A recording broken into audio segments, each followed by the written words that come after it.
Paano kung malagay sa panganib ang pamilya mo habang nasa bakasyon kayo? Ito ay isang horror thriller movie na tungkol sa isang pamilya na magbabakasyon lang sana sa lugar ng kanyang ama. Ngunit dito din nila matutuklasan ang natatagong sikreto sa lugar nila na magpapabago sa buhay nilang pamilya. Short background ng storya. Ilang taon nang hindi umuwi ang lalaki sa kanilang lugar matapos ng nakakatakot na karanasan nito noong bata pa siya. Ngunit ni hindi magawang maipaliwanag ng kanyang ama ang pangyayari upang maprotektahan siya. Kalaunan na magkaroon din siya ng sarili niyang pamilya, ay napagdesisyonan niyang umuwi sa kanilang lugar sapagkat nabalitaan niyang wala ng kanyang ama. Ngunit higit pa pala rito ang matutuklasan niya.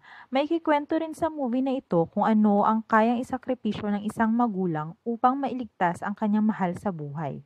Kaya kung naghahanap ka ng movie na magpapakaba sa'yo ngunit maaantig ang iyong puso, maaaring para sa'yo ito. Available na ito sa Netflix at para updated ka sa mga latest movie, don't forget to follow my page.